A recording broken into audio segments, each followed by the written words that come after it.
thank you for being some of our bravest.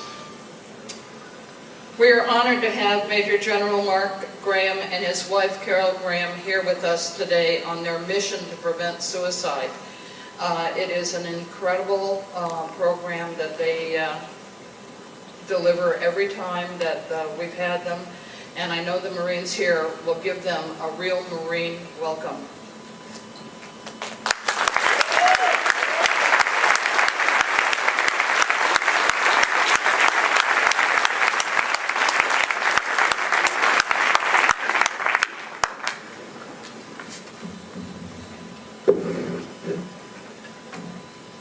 No, freedom isn't free, by Commander Kelly Strong. I watched the flag pass by one day. It fluttered in the breeze. A young Marine saluted it, and then he stood at ease. I looked at him, so young, so tall, so proud, with hair cut square and eyes alert. He'd stand out in any crowd. I thought how many men like him had fallen through the years, how many died on foreign soil, how many mothers' tears. How many pilots' planes shot down? How many died at sea? How many foxholes were soldiers' graves? No, freedom isn't free. I heard the sound of taps one night when everything was still. I listened to the bugler play, felt a sudden chill. I wondered just how many times that taps had meant amen when a flag had draped a coffin of a brother or a friend. I thought of all the children, the mothers and the wives, the fathers, sons, and husbands with interrupted lives. I thought about a graveyard at the bottom of the sea, of unmarked graves in Arlington. No, freedom isn't free, end quote. Well, General Tulin, Sergeant Major Green, all the speakers here this morning, thank all of you. You've touched our lives as well. We thank you for putting yourselves out there and speaking to so many. Fellow general officers and sergeants majors, all of you currently serving in uniform, when I say soldier, I mean service members. 34 and a half years in the Army, I say HUA, I say soldiers, I mean all of you. Wounded warriors we have in the audience with us today, veterans, and certainly all of our wonderful family members. Thank you for being here and for what you do for our country every day. Carol and I are grateful and honored to be with you, to join you. We're also thankful for the Marine Corps and the Marine Corps leadership, from General Tulin all the way down, from the Commandant of the Marine Corps and your Sergeant Major of the Corps, for this program and for what you're doing, to open up and to share, so that you know there are resources out there for you. And you don't have to go through any of these things you're hearing about today alone. Peer-to-peer, and also support agencies are out there and want to help. I also want to thank Judge Pam Iles, the founder of Healers and Healthy Families. Judge, thank you for founding this great program and for continuing on and not giving up. When it started small, you kept it going. And also to Kathy McCarroll. She's the Executive Director for Healers and Healthy Families, and I will tell you, she's a champion for other people, for helping other people and save lives. And I would ask you to join me now in a warm round of applause for Judge Iles and Kathy McCarroll and all they do.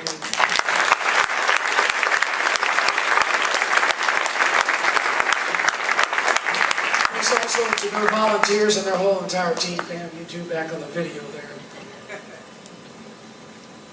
You know, each and every one of you in the audience today is a shining example and a role model to someone else, to other people. Now I know you're humble and you don't think you are, but you are. You're a United States Marine. Or you're in the United States Navy. So when you go home to your hometown, people that you never imagined would look up to you, look up to you. You mean something to them. You stand for something bigger than you. And they know that. Whether they sometimes can tell you that or not, they know it in their minds and in their hearts that you're doing something for them. And we all thank you for that. For being the less than 1% serving in the nation's uniform. As we gather here today, you know this as well as I do. There are tens of thousands of America's sons and daughters deployed around the world. Many of them in harm's way, carrying a weapon, walking a post. in a fob getting ready to go on duty, or in a village walking through a town. Around the world, so many are giving up so much so that we can enjoy the freedoms here in America. We all thank you for serving and for what you do for our nation. An article from Marine Corps Corporal Susan Smith states this, and I quote, "Americans like these did not fight for glory, but to fulfill a duty and a sacred trust. They did not yearn to be heroes. They yearned to see mom and dad again, and hold their sweethearts and watch their sons and daughters grow up. They wanted the daily miracle of freedom in America, but they gave all that up and gave life itself up for the sake of others." End quote. The mental, physical, and spiritual fitness of our service members and families is so important. It's also a very personal and professional priority for myself and my wife, Carol. Thank you for what you do, day and night. Many times in the dark, cold nights at 2 or 3 o'clock in the morning. But when a shipmate calls you, or a fellow Marine calls you, or a family member calls you and says, "I need help," you're there. Now you're armed with the tools to help them, to make sure they get the best care possible. This event, what we're doing here today, embodies what is good about America, helping others. You see, that's what it's all about, isn't it? It's helping others. You travel around the world wherever the Navy and the Marine Corps sends you to help others. That's what we do. Thanks for that, and thanks for being here. The work that's being done here today will not only impact this installation, but it'll also impact this area, this city, this region, and I submit to you it'll impact this nation. And truly it'll impact the world because of you and what knowledge you're taking away today and the tools you're learning here today. Those of you in this room have something common, and you'll be able to help someone both directly and indirectly and help save a life. Think about it. When you walk away from here today, what you learn, if you can help save one life, just think of the impact of that. One life. There's no price there. But today's about you, the men and women who give everything up for us, for America. You've chosen to wear the nation's uniform. You've served in a time of war for freedom and for a nation and what we believe in. I want to honor and recognize your service and sacrifice and that of your wonderful families, and let us not forget those great families. Whether you're married or not, you've got a family. You've got a cousin, aunt, an uncle, brother, sister, mom, dad, grandma, and grandpa. Someone out there that's part of your family. Or maybe somebody that's not related to you through blood, but they feel like your family, so they're your family.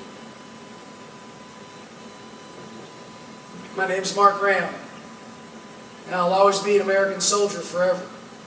I'm also a son, a husband, and a dad. Oswald Chambers, in his devotional, writes this. This is from his devotional, My Utmost for His Highest, and I quote, "We say there ought to be no sorrow, but there is sorrow, and to survive we have to find ourselves in it. If we evade sorrow, refuse to lay our account with it, we are foolish. Sorrow is one of the biggest facts of life. There's no use saying sorrow ought not to be. Sorrow burns up a great amount of shallowness, but it does not always make a person better. In suffering, we either find ourselves or we destroy ourselves. You always know the person who has been through the fires of sorrow and found himself because you are certain you can go to them in your time of sorrow. If you find yourself in the fires of sorrow, you will be nourishment for other people." End quote. It is from this quoting Oswald Chambers, My Utmost for His Highest, and from our personal tragedies that my wife Carol, our daughter Melanie, and I have come to realize that in order to survive, we had to use our brokenness and reach out and openly share our story with others and give them hope. As a father, I'm going to tell you a very personal story. I also hope to share a message with you today. It's a message of faith, hope, and love. It truly transcends all faiths and traditions. Now for me, faith, hope, and love began at home. My father died when I was 11 years old of a heart attack, so my mom raised me by herself. She raised me with a lot of love, wisdom, and a lot of hard work. And sometime during this journey, I was led to Oswald Chambers' devotional, which truly had a profound impact on my life. My wife Carol and I started our journey together just after college at Murray State University in Murray, Kentucky. We truly had a wonderful life going. We raised 3 fantastic children. We traveled the globe, going wherever the Army had sent us. However, during our journey, we have tragically added 2 sad and tragic chapters to the book of our life. Our journey has tested our faith, it's rattled our moral courage, and it's left us feeling empty and hopeless at times. Most importantly, though, it has provided us a direction and has revealed enormous purpose in our lives. Over the years, I've learned a lot about life, about leadership, management, and those ideals necessary in being successful. The single most important thing I've learned is that no one is isolated from hardship. Doesn't matter what you wear on your uniform, what rank. Doesn't matter the title behind your name, nor does it matter what parking place you get. No one's isolated from hardship. Everyone seems to be going through something, either directly or indirectly. Whether it's you going through it, or a friend of yours, or a relative, or one of your kids, everyone seems to be going through something. And I've learned a lot about being a leader and leading an institution and an organization to success.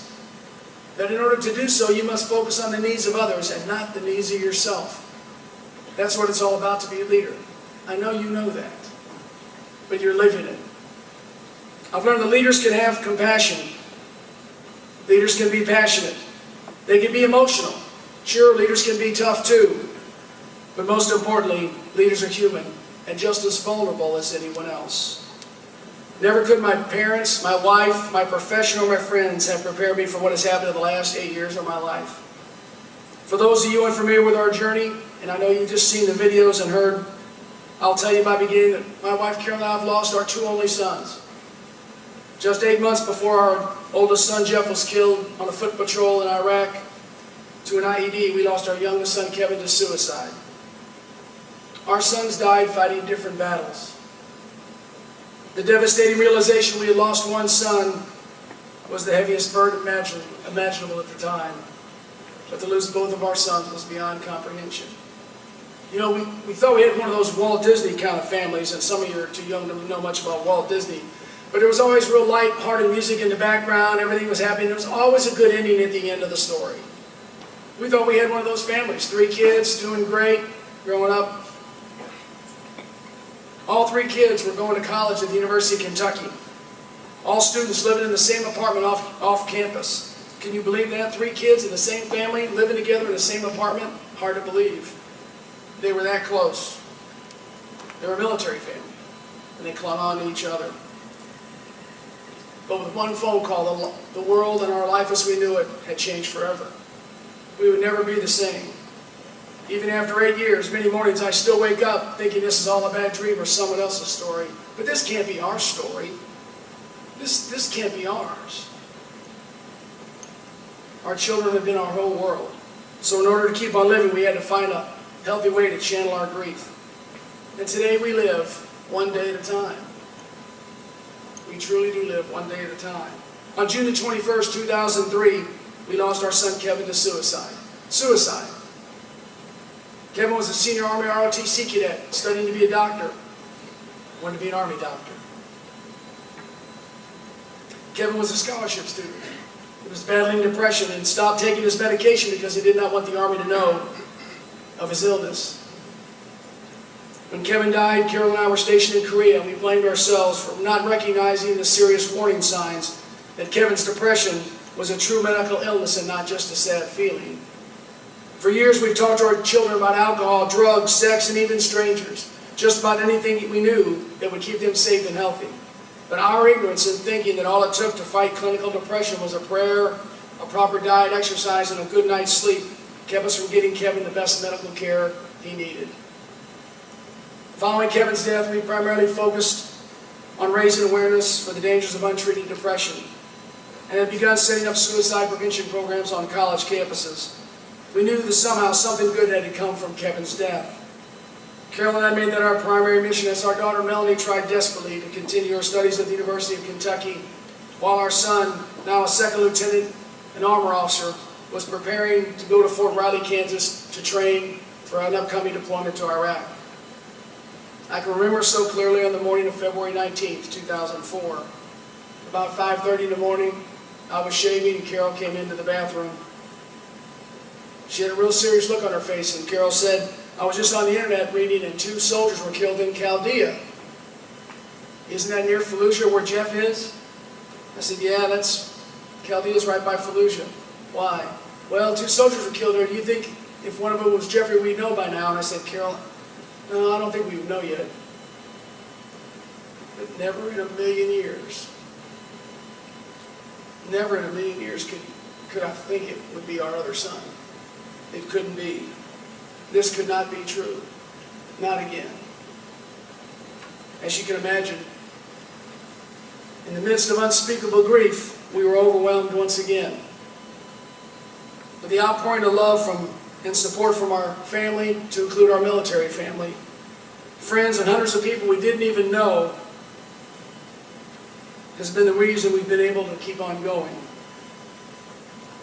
So many dear people seem to come from all over the place to help us shoulder our grief and help give us the courage to keep on living. The ones that helped us the most were the ones that they themselves had suffered unimaginable tragedies.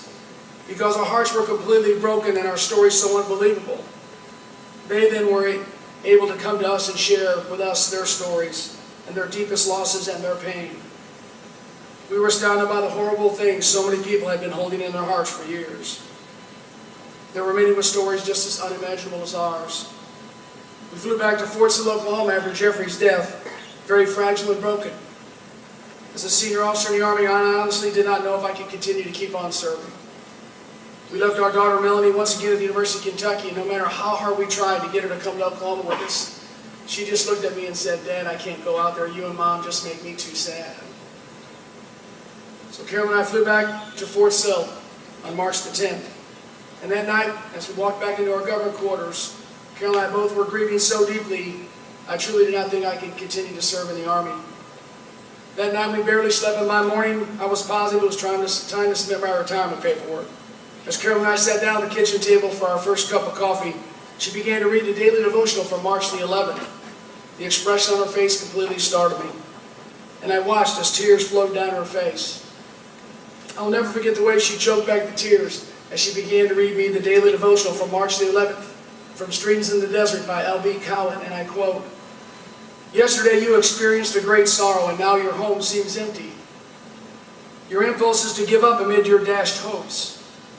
Yet you must defy that temptation, for you are at the front line of battle and the crisis is at hand. Faltering even for one moment would put God's interest at risk.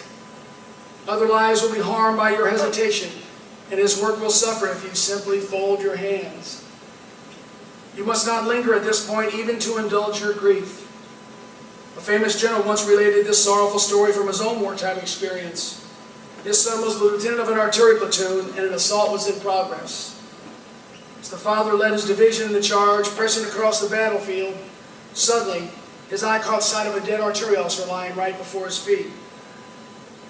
Just a glance was all it took to know it was his own son. The general's fatherly impulse was to kneel by the body of his beloved son and stay to express his grief, but the duty of the moment called, and it demanded he press on with his charge.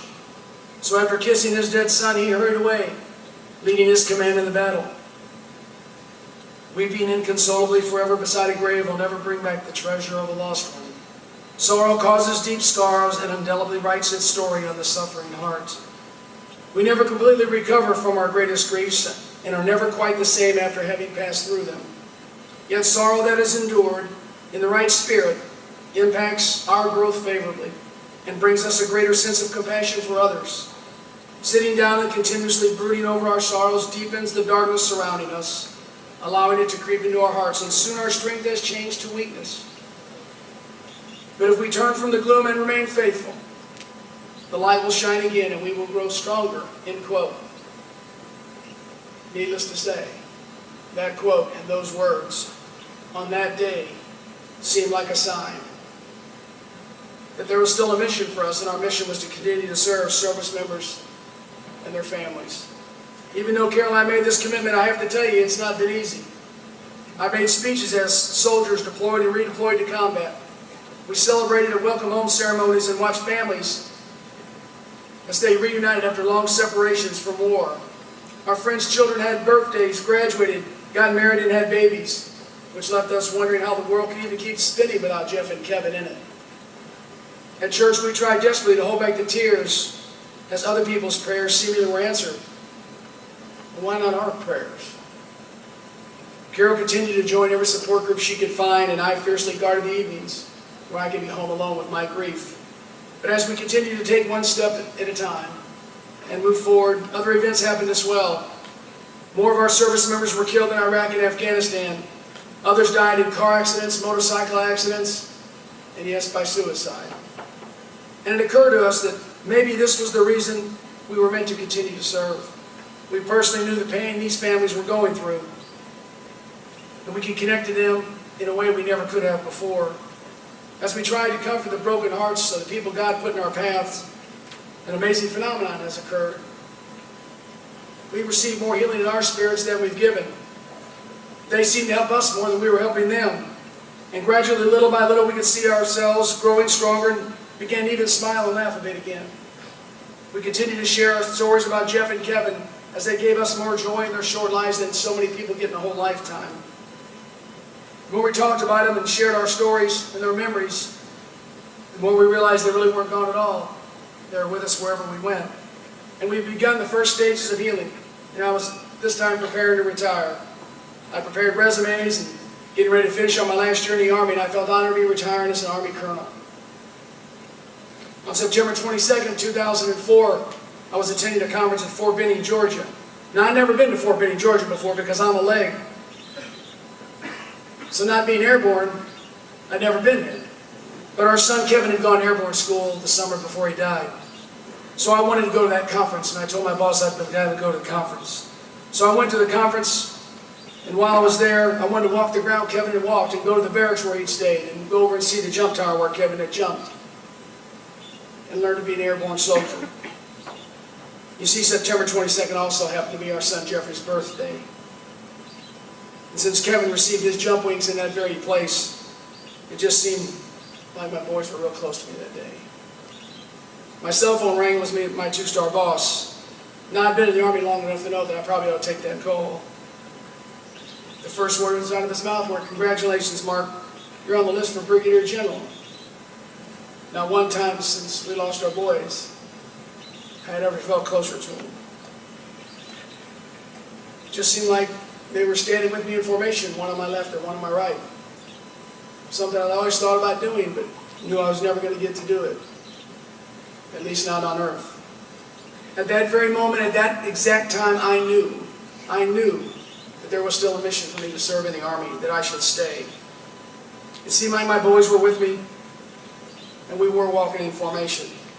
The same Major General that made that phone call to congratulate me had just 7 months earlier knelt at the cemetery in Kentucky as he presented the American flag that draped Jeffrey's casket to my wife, Carol. I'll share with you on a personal note that during my promotion ceremony to Brigadier General,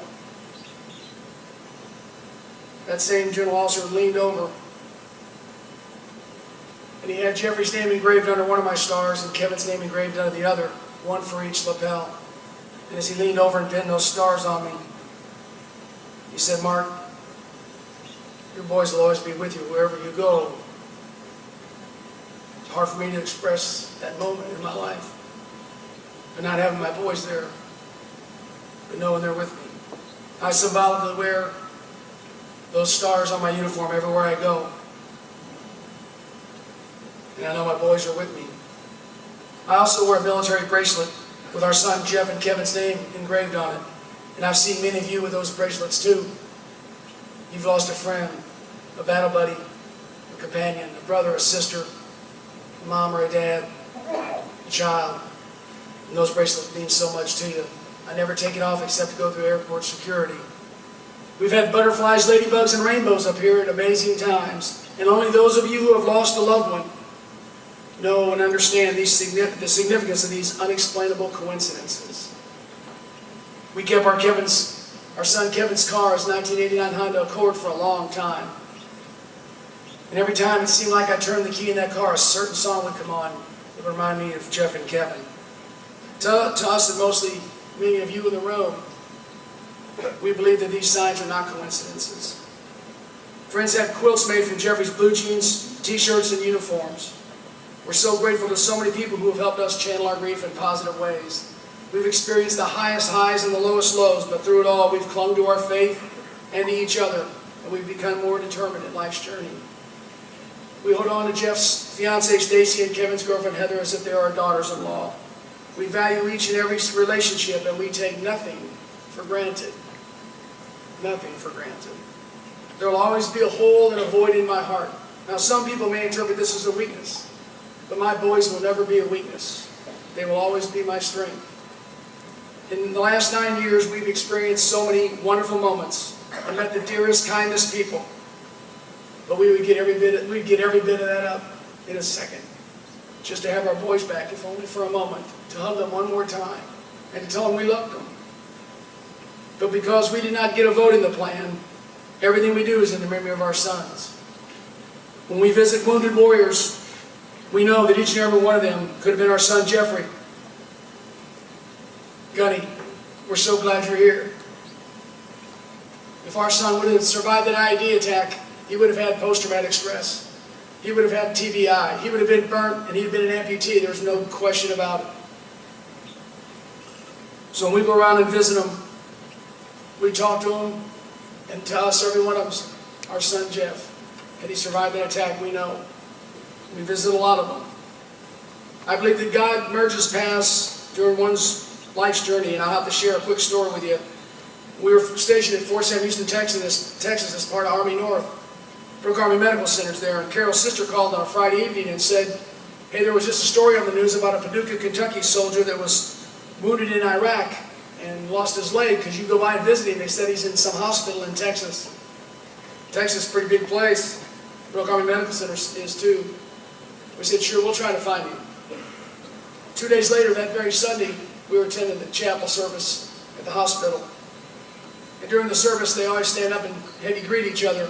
So we stood up and turned around, and there was a young soldier in a wheelchair behind us who had lost a leg. We walked over to him. I put out my hand to shake his hand, thanked him for serving. He said, hi, sir, I'm Staff Sergeant Bradley Alexander. That's the NCO. Carol's sister called and said, could we find him and go meet him? Well, we found ourselves instantly in each other's arms with tears of gratitude in the way God works in mysterious ways. Brad was there with his mom and dad. Brad went through a long rehab and is now back in Paducah, Kentucky, doing just fine. As fine as it gets. Working through a lot of issues, but continuing to move forward. Our experiences have shaped our thoughts and our focus. Soldiers like Bradley Alexander remind us of our son Jeff and the tragedies of war. Jeff did what he thought was right. He believed in his nation's cause. He believed in his own leadership abilities and those of his platoon. And in the end, he ended up helping to save several soldiers from certain death.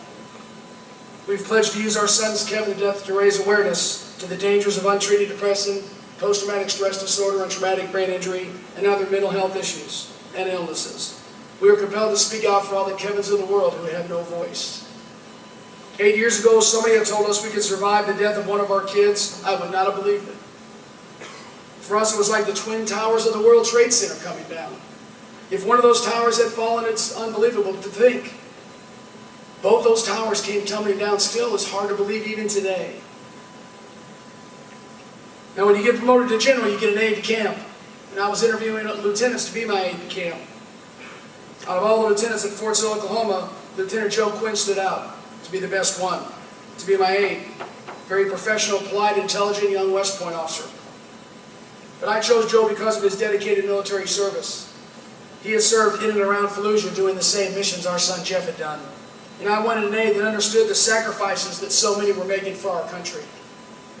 What I did not know until 3 months later was that during his senior year at West Point, Joe's brother Jimmy had been killed in the World Trade Center on 9/11. Joe's brother Jimmy was a 23-year-old stockbroker working at Cantor Fitzgerald in the North Tower on the 101st floor. Joe and Jimmy were like Jeff and Kevin, best friends as well as brothers. So more than just understanding the sacrifices being made by so many in Iraq and Afghanistan, Joe understood my personal pain and I understood his. So when I learned of Joe's brother's death, I encouraged him to share with me and tell me all about Jimmy. And I felt comfortable telling Joe about Jeff and Kevin. Now, Carol convinced Joe to contact our daughter, Melanie. You might have an idea where this is headed, right? I think you probably know. The aide talking to the general's daughter. They immediately had much in common. They had common broken hearts brought on by losing a sibling, but they also had an understanding of the military. And they had an unbridled zest for living. They continued to date, and for them, life still presented much to behold. Now, Captain Joe Quinn completed his second tour in Iraq, the second tour for 15 months. Joe was awarded the Bronze Star by General David Petraeus. Joe decided to leave the Army and has since graduated with a master's degree from Harvard University in May of 2010. Following Joe's graduation, he went to Afghanistan to serve as a civilian counterinsurgency advisor to General Petraeus and his staff. Joe now works at the Combating Terrorism Center at West Point, New York. Our daughter Melanie, who experienced more pain and sorrow by the age of 20 than most people do in a whole lifetime, continues to be our inspiration. She made the decision to continue to follow her dream of being a nurse and to use her pain and grief to help others for the rest of her life. In May of 2009, Melanie graduated from Western Oklahoma State University with an associate's degree in nursing. In June of that year, she received her national certification and passed her boards to be a nurse. And then by June of 2010, Melanie graduated from Oklahoma University as a registered nurse. Melanie worked for 3 years as a neurology nurse at Beth Israel Hospital in Boston, Massachusetts. And I'm very happy to report that Melanie and Joe Quinn are now married. They were married on 9 July 2011 at West Point, New York. Melanie has now moved to New York with Joe as they continue their life's journey together. So as you can see, life really can move forward. And there are great triumphs, and they give us great hope. Now, Rabbi Kushner, in his famous book, When Bad Things Happen to Good People, tells of an experiment of a well-known university psychology department. He said they tested a number of volunteers to see how long they could keep their bare foot in a bucket of ice water. One thing that proved true time and time again was it is just one person in the room, a subject could keep his or her foot in the bucket of ice water twice as long. The mere presence of another caring person doubles the amount of pain one can endure. As we all know, that caring person is you. At the site of a bomb, in a hospital room, on the battlefield, on a training site, on a ship, anywhere, imagine one anywhere, on a weekend, in a bar. Oftentimes that one caring person is you. As you continue to serve throughout this state, in our nation, and truly throughout the world, defending our freedoms and oftentimes providing medical care and support, oftentimes behind the scenes in the dark of the night, you're touching lives. And you're that person in the room that someone needs. I'm also convinced that no matter how much ice water we are forced to place our feet into, with the love, support, and encouragement of someone else and others, we can withstand the challenges that are placed before us. As you've noticed by now, I've recently transitioned from the U.S. Army. But our journey is not yet over, nor is the journey of many of you here today. There is still a terrible stigma. In fact, I would call it a deadly stigma associated with mental health and depression, not only in our military, but in society as well throughout our country. We're working hard in the military to ensure that every door a service member goes through is the right door, with the right answer.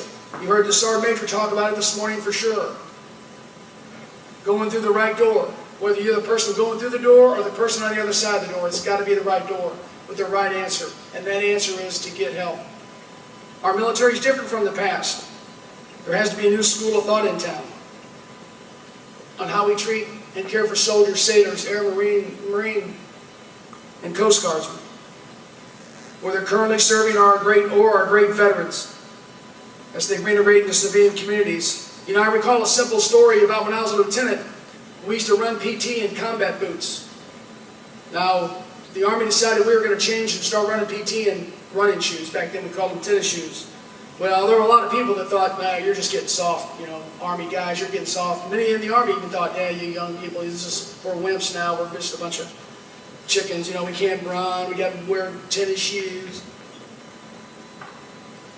A lot of people didn't like that change.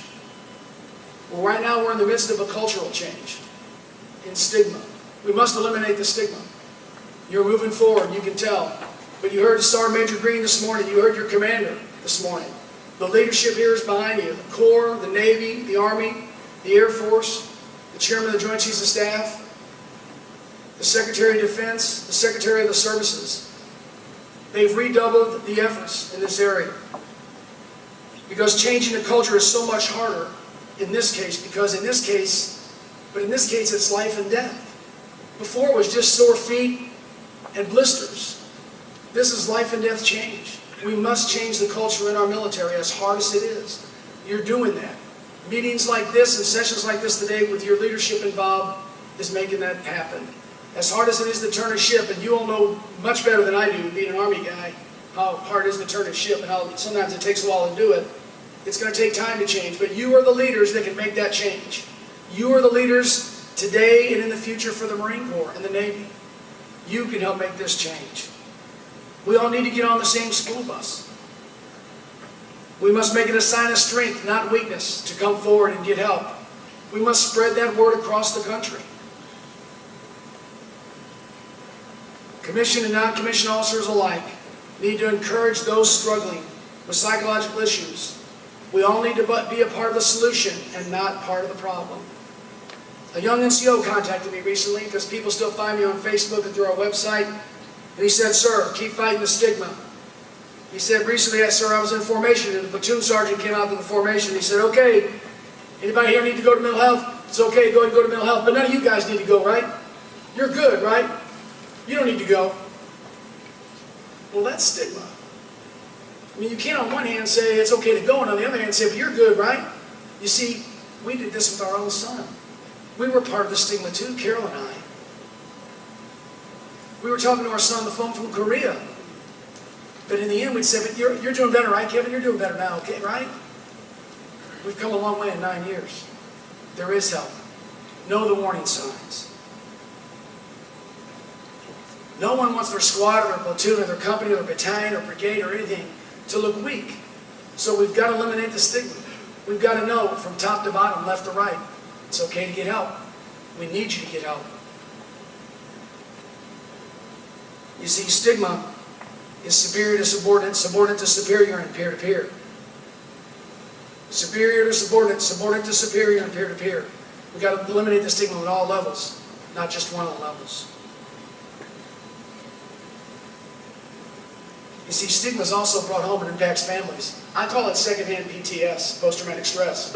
Years ago, we used to call things secondhand smoke, when people smoked and you were just in the room with them. I think oftentimes when we come back home, we bring post-traumatic stress to our homes, and I call it secondhand PTS. So we've got to watch our families too and help make sure we educate our communities to understand what's going on in the lives of our military and their families. I'm here to tell you we can't be quiet any longer. We cannot keep a hush tone as we talk about these invisible wounds, to include suicide. We cannot ignore the warning signs. We have Marines, soldiers, sailors, and airmen, and Coast Guardsmen hurting. Need to be helped, not judged. My wife Carol and I missed these warning signs in our son's depression. We just could not see that his illness, if left untreated, was just as deadly as if he had cancer or heart disease. We cannot get our son back. So this is why we're here. Let's work to keep each other alive. You see, most people in this room have a credit card. We did. We had all 3 of our kids had credit cards in college. Why didn't we use that credit card to get our son the best psychological care he needed? Why didn't we do that? But we're here to enlist you or re-enlist you today, to empower you in our military and civilian communities with the education and the tools it takes to help our service members and their families. We must help all Americans. And we can start by helping one Marine, one sailor, one airman, one Coast Guardsman, one soldier at a time, one veteran at a time, one family member at a time. One life lost to suicide or other tragic ways causes a ripple effect that is felt for the rest of lives. The rest of the lives left back feel it forever. Trust me. Perhaps some of you here in the room have experienced the loss of a family member or a friend to suicide. And like us, You're still riddled with the guilt that you tragically missed the warning signs and the red flags that could have saved their life. We do applaud the efforts of our senior leaders, military and civilian, across the force for redoubling the efforts.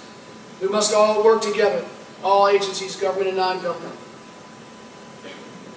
The message that it is a sign of strength, not weakness, to come forward for help has got to be spread across the country. You can make a difference in ensuring the care and support is there. By picking up the information and making sure it's available. Like Master Sergeant Coburn told you, have it ready so when one of your Marines or sailors needs it, or one of your peers needs it, or one of your bosses needs it, you can give it to them. Or maybe if you need it, read it yourself and call the number yourself.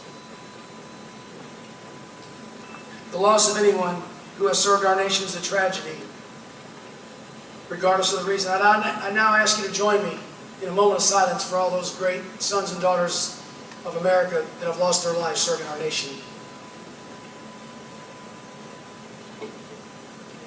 Thank you. I also ask you to remember our wounded. Many with wounds you can see, but many with wounds you cannot see. And oftentimes these are as deadly as the wounds you can see. You know, their life and the life of their family has changed forever as well. You know, it's said that depression is the slow bleeding of the soul. Our military and our nation are grateful to all of you who are willing to be the tourniquet that stops the bleeding of these priceless souls. I'm also grateful to have worn the nation's uniform, as you are doing now, for all those who are so devoted for breaking down the stigma associated with mental health, in the loss of life, and caring for others. This is a time when our nation needs to come together, recognizing the wounds and illnesses you cannot see are real, and just as deadly as the wounds you can see. I'd like to again thank General and Mrs. Tulin, Sergeant Major Mrs. Green, all the other General Officers and Sergeant Majors, and you, it's all the leaders, all the members of Heroes and Healthy Families, and all the great speakers that you've had and have to come today for the leadership and dedication to lead, to do the hard thing, not the easy thing. And of course, I want to thank Kathy McCarroll and Judge Isles again for their great program and what they do. Carol and I are honored to be here and to be a part of this team.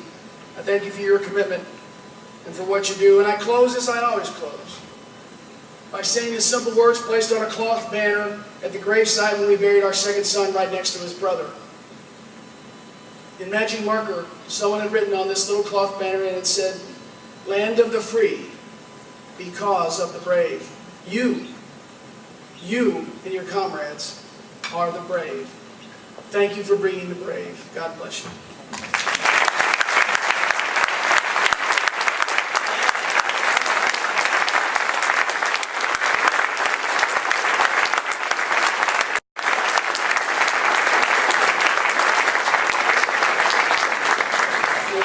It's my privilege to get to introduce my girlfriend of 37 years, my wife of 35 of the 37. The strongest woman you'll probably ever meet. This is my wife, Carol.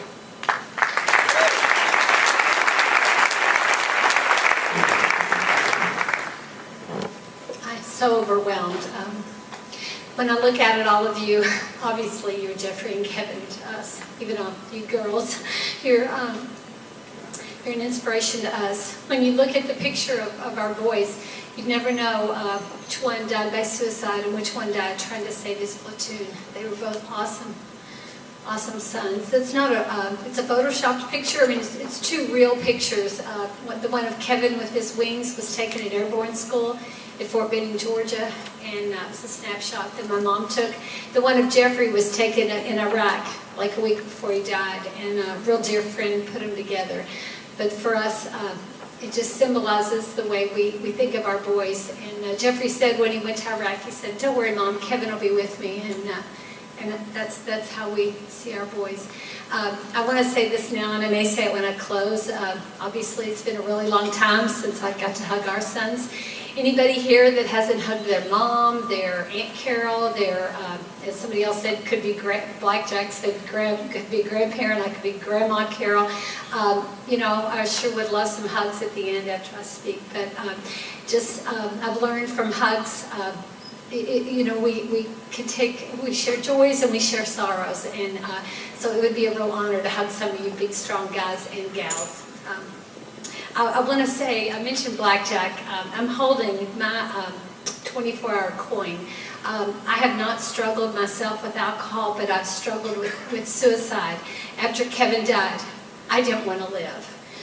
And my very best friend in the whole world, I called her after Kevin died, and I wanted to share with her that Kevin had taken his life. And I said, how you doing? You know, we always start out our conversations like that. And she said, well, I'm not doing very well. I just got out of a mental hospital. I attempted suicide.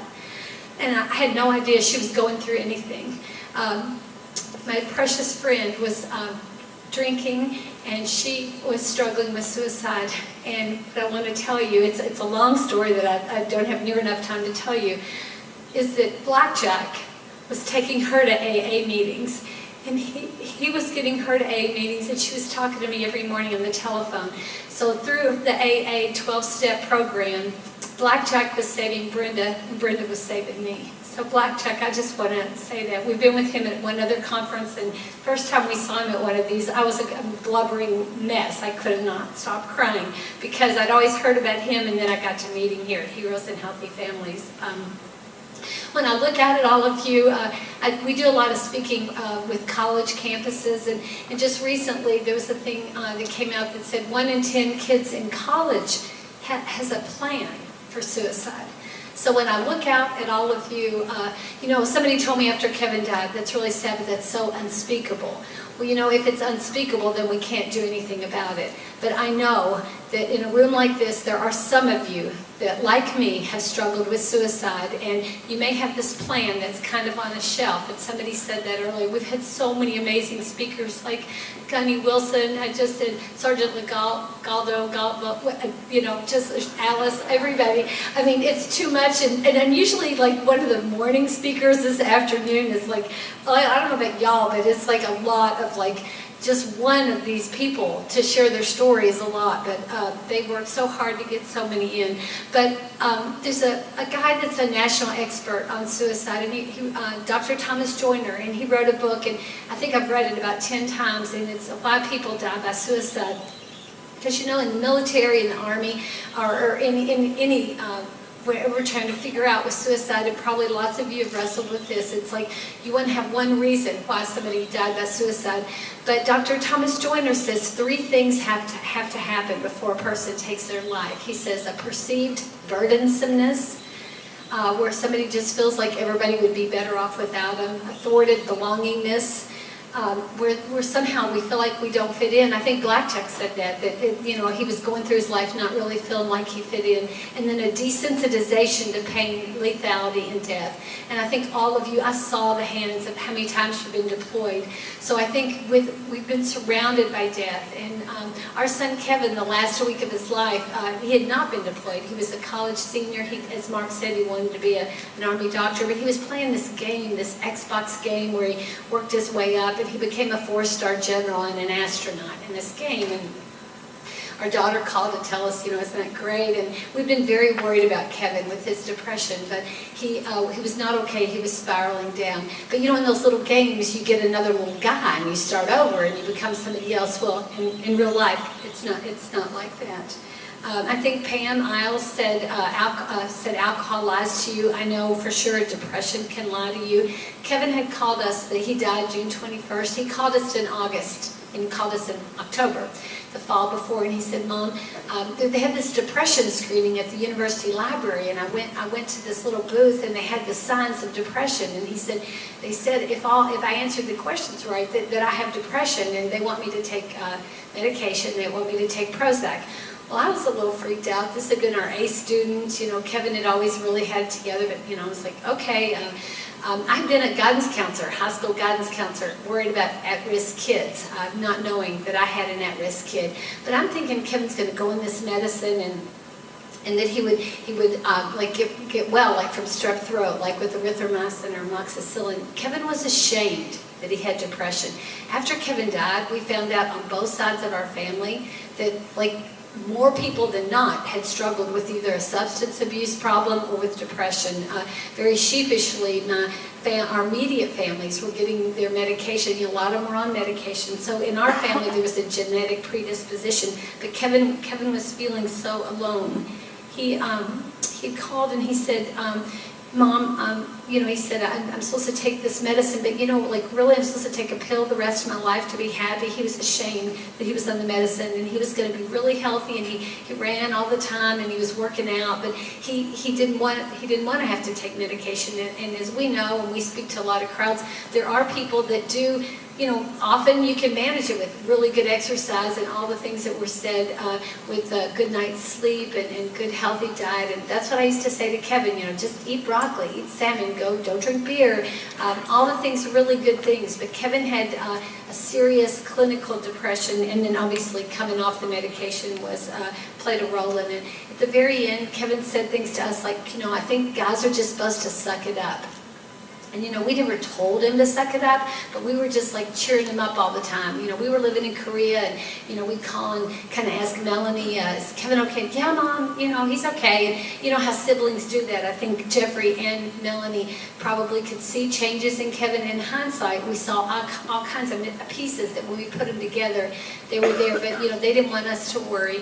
The last night we talked to Kevin, he said, Mom, he said, I just wish that I could go plow the farm with Dad, and just Jeffrey and Dad and I go plow the farm and come home and you just cook us all of our favorite food, and we just read the Bible around a candle and go to bed and get up and do the same thing next day. Well, we don't have a farm. We should have recognized that Kevin was really sad. He was quoting Henry David Thoreau's book about the massive men lead lives of quiet desperation. We didn't know that Kevin was really saying goodbye. So all we know to do when we look out at all of you, trust me, for 1 year I was like battling with thoughts of suicide, and my husband put up with it, but I was actually studying time travel. I was going to figure out time travel. I haven't quite figured it out yet. I know it sounds really crazy, but I think I couldn't deal with the reality. And some of you that maybe have lost somebody to suicide, it's like you can't quite imagine. And I know in this room there probably are some of you that maybe still right now are having thoughts, and you're feeling like Kevin did, like you're ashamed, or maybe your unit would be better off without you. With the people in this room that are the helpers, like if they're the counselors that are in here, like that if somebody wants to talk to somebody, would they just stand up? Because I know we have counselors that are here. Okay, I just want to tell you who they are. Believe me, I'm not going to ask anybody to stand up that's having any kind of thoughts, because I know at any time any of us could have those thoughts, but they're here because they care. This whole leadership of the whole Marines, the whole military really cares. And if there's anybody that just want to privately have a conversation, like they said, Military One Source, that number that was on Mark's video, that was made when he was a commander of Fort Carson. That's not the number to call. The numbers on your mugs are the ones to call. But okay, yeah, thank you so much. I just wanted them to know, because we don't know what to do except try to do the things that we didn't do. Didn't know to say to Kevin. We were just constantly trying to cheer him up. And as Mark said, we've set up suicide prevention programs on college campuses. We are so blessed. We have, as Mark said, this son-in-law that we think is just this amazing gift from God, and we're so very thankful. And since we can't go back and change the past, we really are just trying to make a difference for the future. And when I look out at all of y'all, I just want you to know how loved you are. First of all, you're American heroes. I don't know if we can't possibly say that enough. Less than 1% raises their hand and says, I'll go. But unlike other wars, you go and then you come back and you go again and then you go again. I could not believe the hands that kept going up with the multiple deployments. And I've just recently read somewhere, that PTSD is not a sign of weakness. It's a sign of trying to be strong too long. And y'all have been strong so long. And that's why And again, I'm just reiterating what was said earlier this morning. That's why we have to do this. We can't, I mean, I am old enough to remember what it was like after Vietnam. And oh my God, we can never let that happen. So, and I love that our gunny Sergeant Will, is that how you say gunny Sergeant Wilson? It's different in the Army, you know, with the ranks are different. But you know, he said, I see a psychiatrist twice a week. I'm really glad that I do that. I'm getting help. Well, you know what? We need our peers, because honestly, I had a doctor not too long ago that said to me, you know, he's looking at my medical records, and he said, you know, you really amazingly haven't been that physically sick with everything that's happened in the last 9 years. And, you know, a lot of people would be having migraines or ulcers, or he was going through all these things, you know, and he said some people even get cancer, or, you know, different things from such horrific things. And I said, well, you know, I talked to a lot of friends that are so amazing, and some of them were having headaches and ulcers, and, you know, so I've kind of like shared, and I've probably given them some migraine headaches, but you know what would we do without our friends and our peers? But sometimes that's not enough, and I will tell you, I had to seek help when I was having those thoughts of suicide. I had friends, like my friend Brenda that I talked to, but I had to seek professional help, and I'm not ashamed to say it, I needed help. My anxiety level was through the roof. I was feeling like I was coming up with plans where I could just leave, because somehow I thought, you know, when Kevin died, I felt like it was completely my fault. I mean, Mark was so busy being an Army guy, and he was so busy doing what the Army asked him. I thought my job was to be a mom. And when Kevin died by suicide, and he had said, Mom, you know, my brain doesn't work. He said that not long before he died. You know, I've thought so many times if Kevin had called and said, my heart doesn't work, my lungs don't work, my kidneys don't work, I'd been all over it. I'd been home from Korea, I would have gotten him on a plane to the Mayo Clinic or somewhere. We had tried to get a psychiatrist. And again, this is over 9 years ago. And when I called the military insurance people, they said, well, has your son attempted suicide or anything? And I said, oh, God, no, he's a top ROTC cadet. He's going to be an Army doctor. You know, I was like kind of indignant, you know, because I couldn't imagine really that it was a matter of life or death. But again, had he said my heart doesn't work, I wouldn't have accepted. They were like, well, we don't really authorize a psychiatrist unless there's extenuating circumstances. Well, I will tell you, when Kevin died, we had extenuating circumstances, and our daughter Melanie found Kevin when he took his life. As Mark said, they shared an apartment. Melanie found him, and it was the first time I ever heard the acronym PTSD. Actually, I didn't know what an IED was either 9 years ago. And when they said, we've got to get help for your daughter and her PTSD, and you know, I'm like, okay, what is that? And of course they explained it, and as has been said this morning, we don't have to have the D after post-traumatic stress. And our daughter, when Kevin died, she took some time off. She had to stop school. She kind of rebooted again. She got back in college there at the University of Kentucky. She wanted to be a nurse, and then Jeffrey was killed. So she dropped out again. And then she called, I don't know, several months later, she'd started again. She got back in college and she started again, and she said, Mom, she said, you know, what if I don't go to college? She was a hostess at Olive Garden, and you know that, this is a little advertisement for Olive Garden.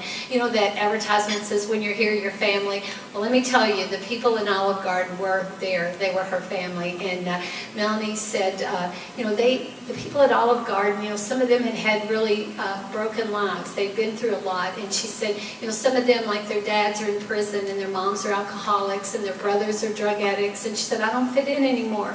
I don't fit in anymore with my sorority. And so I said, Mel, you have to do one thing, honey, just breathe. You know, the old me would have been like all about scholarships. All three of our kids had scholarships, but I just wanted Melanie to survive. But miraculously, and that's the thing, like with life, I mean, we have our really, really sad times, our valleys, where the worst possible chapters of our lives, but you know, if we can hold on and hold on to each other, there's something around the corner. And for us, the something around the corner was this amazing lieutenant that, and Mark did interview, I think he interviewed, I don't know, maybe 15 or so lieutenants, but the one he picked, how could we have ever known that he would have been the one to lose his brother on 9/11, and he was struggling. So of course, you know, he had met our daughter Melanie, and he'd seen her picture on her daddy's desk every day after Mark picked him. But for Melanie to have Joe, and for them to be able to help each other heal, and she did. She started again in Oklahoma, as Mark said, and she's a nurse, and they live in Manhattan, and we're so thankful. So I think the best, sometimes the best therapy is each other. And I think, we were at one of these not too long ago, and there was some time at the end for some Q&A, and there was this guy, and he stood up and he said, I'm the funny guy. I'm the guy nobody would know I have any issues. Nobody, because we were talking about watching out for warning signs in each other. And, Mark told him, he said, then you know what? You've got to be the one to identify for yourself. You've got to be the one to look out for yourself, just like, we're pretty good at looking out for somebody else, but sometimes we don't take care of ourselves because it's like we don't want to be seen as weak. We don't want anybody to think we're not carrying our load. And guys do it, but gals do it too. We just keep going. But you know what? I think that's what this conference is all about, just to make sure that we know that it really is. It takes courage to reach out and say we're not okay. And I think when it's a wound on the inside and we look all okay on the outside, it's even harder to self-identify. Kevin saw our family practice doctor the week before he died, and he was struggling with allergies and stuff, but Kevin said he couldn't tell him. He said that he's like, are you okay? And Kevin said, yeah, I'm good. And we had talked about it in the car on the way over there. He was going to talk about his depression, but the doctor wrote the prescription for the allergy medicine. And Kevin, when we saw him, when we were home for Jeffrey was getting his, Mark put his lieutenant bars on him and swore him, did his thing into the Army. Kevin didn't want to read all that. When we said goodbye to Kevin and got on the airplane to go back to Korea a month before Kevin died, he like y'all, he had real big strong arms. He was working out. He was running every day. Our daughter said he was working out sometimes twice a day. Now we know that lifts up your serotonin. It was all like really great things. But Kevin had been on medication, and then to just stop taking the medication, something happened. And Melanie, as I said, I just want to share a couple of quick stories. I know I'm running out of time, but Melanie wanted to do something in memory of her brothers, and we did start a suicide prevention program on some different college campuses. But she was going to do a speech on suicide prevention in memory of Kevin. And she came down the steps of the library after she kind of Xeroxed all her stuff for her speech, and there was a guy standing there, and he had a clipboard and a pen, and he said, excuse me, do you have time for depression screening? And Melanie said, is this with the Jeff and Kevin Graham Memorial Suicide Prevention Program? And they were like, yeah, why? And she said, well, they were my brothers. I'm their little sister. And she was so overwhelmed that they were he's like, do you have time to meet everybody? And there were like 7 or 8 of them right there kind of fanned out around it wasn't just a booth anymore. They were reaching out and talking to the college kids. And Melanie called, and she was crying so hard. She said, Mom, Kevin will never be a doctor. But if we tell his story, maybe it's what he wanted to do. He wanted to save lives. So if we tell his story, that maybe just telling Kevin's story, we can save lives. As Mark shared a little bit later, when Jeffrey was getting ready to go to Iraq, he was at Fort Riley, and we talked to him every single night before we went. And one night we were talking to him, and he said, Mom, I got to go. I got to call you back. There's somebody at my door. And when he called us back, Jeffrey was crying. And Jeffrey was tough. He was one of these kids, like most of y'all. It looked like he could we always thought, Kevin had a real tender heart. Jeff did too, but we always thought Jeffrey could just jump off a skyscraper and fly or something. But he was crying. He was very broken. He said, you're not going to believe what just happened. He said, a lieutenant came to my door, and he was crying, and he said, are you the one that lost a brother to suicide? And Jeff said, yeah. He said, if you're the one, I have to talk to you. He said, my dad killed himself. And I'm having those thoughts.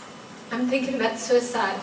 And you know what Jeffrey told us? He said, the old me would have said, hey man, chill out, have a beer, let's play an Xbox game, let's go to a movie, let's go for a run. He said, Mom, because of Kevin, I knew what to say. I knew all the things to do to help him. And I'm hoping someday I meet this guy. I don't know. But the guy was like, all I ever wanted to do was the Army. I'm afraid to tell anybody. I'm afraid I'll ruin my career. And he said, don't let the worried about your career keep you from getting the medical help that you need. I just want to tell you that those of you in this room, you have a chance to make sure that you're healthy and then the people around you are. And I just want to say, you know, it's something like some of you that have kids, you know, the movie with the penguins where they all kind of huddle together and they keep each other warm, you know, like at the North Pole or South Pole, wherever it's like the Arctic. And when they're in the middle and they're like so warm and they're okay inside the huddle, they intuitively, instinctively know to be outside, to go to the outside and kind of move in, and the other ones can move to the center, the ones that are really cold. And I kind of think that's what we're doing right now. Like, I think that's what Judge Giles, that's what she wants, what's Kathy McCarroll, your leadership here. We're in this room, I mean, all of you have a million things to do, but nothing is more important than breathing. And somebody talked about the continuum of your lives. Y'all are so young. You don't even know how young you are until you get to be like close like some of us. But please just know that you have a chance to save somebody else. And most of all, take care of yourselves. You are our nation's heroes. And somehow I spazzed. I dropped my 24-hour coin because, you know, I can stand up here and tell you, but my husband can tell you that, you know, really, we still struggle. I mean, it really is that one day at a time. And my friend that gave me this coin said, you know, really, she has her 8-year coin. She's 8 years sober, but really her 24-hour coin. So I think the 12-step, and it has been said earlier, is the only way to live with complete surrender. And whether, you know, with an alcoholic wants to drink every day. I just would like to have my voice back every day. But I've learned when your heart's ripped open, you know, you have a choice. You can fill it up with love and compassion and still joy. And truly we can still feel joy. But I would be feeling a lot of joy if some of you that haven't hugged your mom or your Aunt Carol or your sister Carol has time for a hug after I finish. But thank you so much for just giving me the honor to speak to you amazing American heroes.